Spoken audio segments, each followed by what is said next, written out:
You've probably had the issue of trying to find an auto mixer plugin while mixing a podcast. So this is the same issue that I had when I had a podcast, which is the podcast here. It's 3-person podcast, 1, 2, 3, 3 microphones, and I just want to reduce the microphone bleed between here and here, right? The problem is when this guy talks, his audio goes into this mic, or when he talks, his audio goes into this mic and so forth, and you have some microphone bleed. In my example, it's not too bad because of the way the mic is positioned. His is facing up, his is facing left, and his is facing to the right. So the more you can face the microphones in opposite directions, the less of an issue you're going to have with microphone bleed. But it's still a common problem, and there's no reason why we can't make something. Before we get into making something, I just want to show you what I did. First, I was like, on Perplexity, I was like, is there a best podcast plugin for auto mixing? I was like, I have a gate, but it's not enough to separate the voices. This is what the gate does. On that, bro. I mean, I feel like, so you can see when he talks, it allows the audio to go through, but when he stops talking, the audio gets cut off, right? So that's pretty good, but sometimes there's microphone bleed. For example, look, when he's talking, you can still see audio here, and sometimes the gate is not enough. not the WNBA. So in this example, it is. An interest. Is it even on? No, it's not even on. There it is. What's your take? The NBA with this. So you can see now that he's talking, we're going to see if there's any audio coming in here, and there is, but he's not talking. So this gate is not enough to stop the microphone bleed. This is all microphone bleed, which means I don't want any of this audio. I want it to be lowered, attenuated. So then Perplexity recommended me TB Pro Audio AMM2. I was like, all right, let me check it out. Looks good. It's one for each channel. You can adjust the strength, the noise floor, attenuator, attack, hold. Okay, it's an audio plugin. It looks like it's going to work. But 100 euros? I'm not going to pay $110 for something it's not even that bad. It also recommended Waves Dugan Auto Mixer. I was like, okay, great, Waves. Well, Waves is definitely going to be expensive. So you have this old interface, Dugan speech for $600, automatic real-time gain control. So this is for like real-time stuff for mixing multiple mics. I guess if you need something live, I guess it's good, right? So then I was like, is there any free option? Yes, there is one in Reaper called Leaflack Auto Mixer JSFX. So if you use Reaper, you can use these like plugins that are written with the JSFX, and it looks like he has the auto mixer. This is also free and open source. I guess it has 145 stars, which is good, and it probably works. So I'm not gonna use Reaper just for one thing, put it back together. I was like, no. So then I was like, forget it. How much is the AMM2? I actually didn't see the price before, but they said it was 99 euros, 110 US dollars. So I was like, how does a real auto mixer work? Because what is it doing that's so unique? So then it explained to me that it's doing like gain sharing, right? And basically if there's a certain amount of gain, it's sharing that between the microphones. It's an algorithm pioneered by Dan Dugan. I was like, okay, how can we make something like that does this for the entire track on DaVinci Resolve? So then it told me the architecture, the algorithm, the this and that. I was like, okay, well, this seems pretty easy. I mean, if we're just modifying an audio signal, we can do that. So of course, now that we have AI, now that we have frontier models like GPT 5.6, DeepSeek, Kimi K3, all these are great models that you can use with an agent to code something. So this is what I made. The AutoMix audio script, right? Podcast Auto Mixer. I made this in less than 1 day. Here it is on GitHub, free and open source, MIT license. And it's just a simple terminal utility. When you open it up, you run UV run podcast auto mix. It does give you the option here to install it. So you can do UV tool install podcast auto mix. And then all you have to do in your terminal is put podcast auto mix from now on. But since I didn't install it, I ran it with UV run. Okay. So once you have your podcast fully lined up and synchronized, let's say your audio files, everything, not after you do cuts. I would recommend you do it before you do cuts. I just had to because I did 4 different recordings, 1, 2, 3, 4, 5. So I lined them up. I added my 32-bit flow audio file that I recorded outside externally. I put them all together. And what I did was I rendered each individual track in DaVinci Resolve. That gave me these 3 files, A01, A02, and A03. Now in this example, I'm just using a 5 minutes, even though the original one is actually an hour and 23 minutes. To render out only an audio export, this is what you have to do. You can go to your custom exports and go to audio only, and then go to the audio tab. You can put render as discrete audio tracks, and then go to output tracks, all timeline tracks. Put it in the location you want and the format. You don't need to normalize audio, anything. Maybe even keep the sample rate the same either as your project or as the audio files if you know exactly what the sample rate is. Bit depth, up to you depending on your audio files. I record it in 32-bit float, so I want to maintain 32-bit float. When you render that, you're going to have 3 audio files, or 1 for each track, especially if you selected all timeline tracks. Once we do that, All you have to do is drag and drop the file onto the terminal, hit enter, do that for all three, enter, and enter.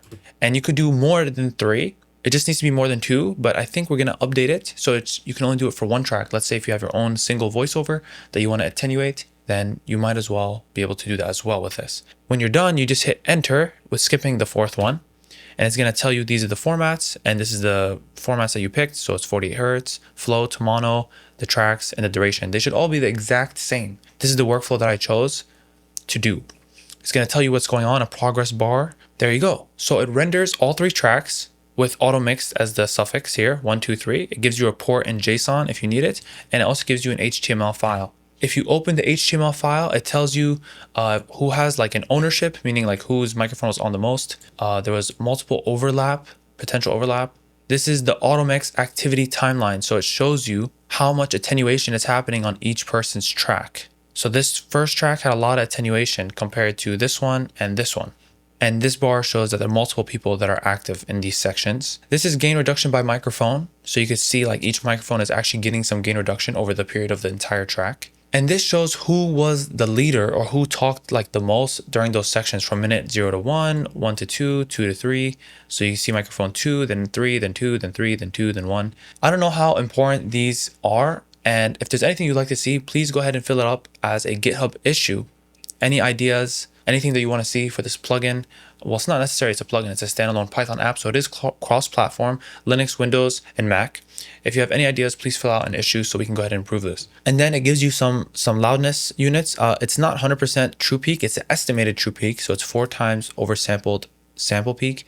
You have the integrated LUFS, max momentary, max short term, and loudness range. If you don't have something, I guess it's nice to have. Otherwise, it's not too important. Once you're done and you have those 3 new audio tracks, what you want to do is replace the entire track with the auto mix track. So I already did this on this timeline. So now I replaced the entire track with the auto mix 1, auto mix 2, and auto mix 3. So I do have some effects going on here. So I'm going to turn all those off and let's go ahead and hear it. Break. We'll be right back. Give us like say a minute or so. We'll be right back. Well, picking up what we were discussing before the break, I love my people, and money has never been more important to me than my people. But one thing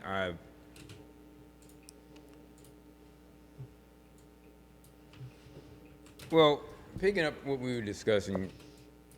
And this is the example without the auto mixing. Well, picking up what we were discussing before the break, I love my people, and money has never been more important to me than my people. But one thing I've come. So you probably don't hear that much of a difference because, like I said, the microphone placement is already good enough here, but I still wanted to improve the audio as much as I can. The biggest point that I'm trying to make with this video, other than giving you a free tool that you can use for podcast mixing, is that a lot of software now can be built easily within a couple days, a couple hours, or a couple weeks, and completely custom to your liking, whatever your needs are.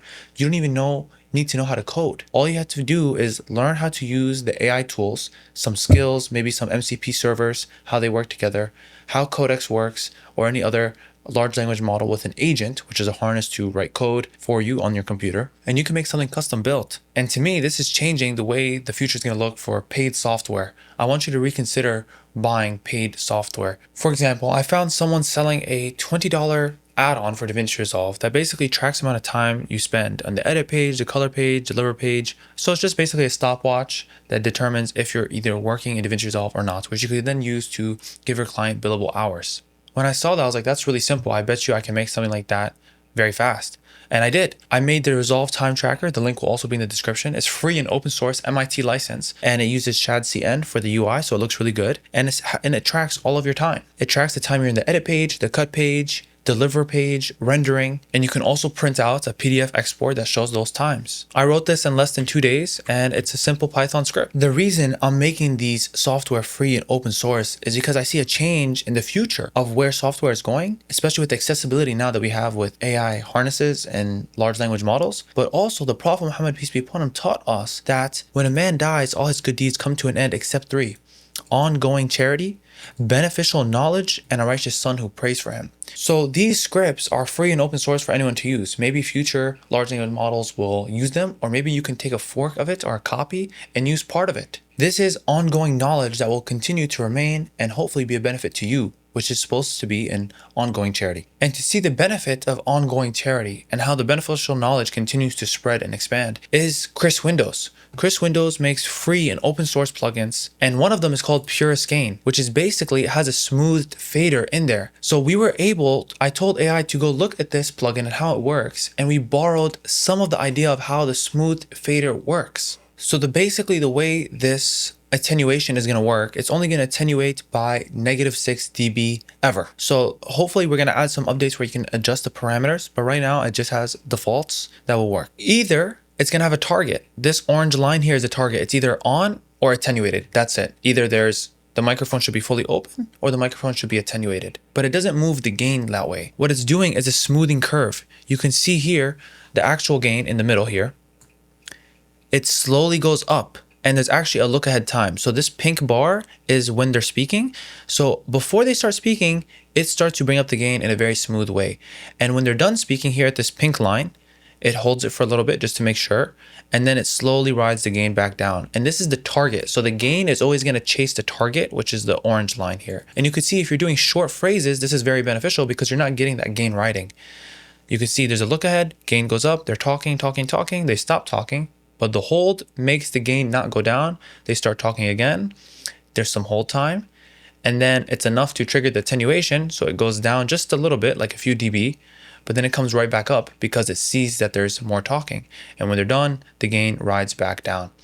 So this is how we're going to have smooth and basically a conservative attenuation. So you're not going to get any jitteriness. So this idea of the gain target comes from Chris Windows Purest Gain. This is the power of free and open source software and how beneficial it is to the people. And for all of the geeks out there, or I guess non-geeks, basically this program goes through a couple things. 1, 2, 3, 4, and 5 different sections. What it does is first, you put in your inputs and it validates. Is it the same exact formats, the same sample rate, the same length, the same samples, etc. Then it's going to do the parallel signal analysis. So it's going to, first of all, it's going to detect if there's speech, and it's also going to detect the perceptual energy, which is based on how humans hear speech. Once it does that thing, it's going to determine if the microphone should be on or off. It's going to calibrate the levels. It's going to normalize all the levels of all the speakers. Then it's going to find out who should be the leader of that section, meaning is there someone who's specifically talking that they should be the leader or not? And that means they're an owner, meaning of this frame, of the video frame, basically. And if so, then their microphone needs to be on. So if there is speech detected, if it's yes, the microphone should be open. If there's no speech detection, then it should be inactive. But if there is a large amount of energy, which means they're laughing or chuckling or whatever it may be doing, then that can also make the microphone active. Then we're going to do the look ahead, and we have the target gain, either unity gain, which is it's not adding any gain, or it's going to go to -6 dB. So it's either active or inactive. That's the simple binary choice that I showed you either before. The target is either -6 or 0. That's it. Once that's done, it's going to interpolate gain per sample. So it's going to make you a smooth curve, and it's going to apply this envelope to the original audio. There's no normalization, there's no compression, no limiting, no resampling, nothing. And then it's going to give you the 3 WAV files. That's basically how it runs under the hood. Thank you again for watching. Please hit like and subscribe. And if this is beneficial to you, please give it a star on GitHub, and also give a star to Chris Windows. His GitHub is also in the GitHub repository. Thank you again for watching, and see you in the next video.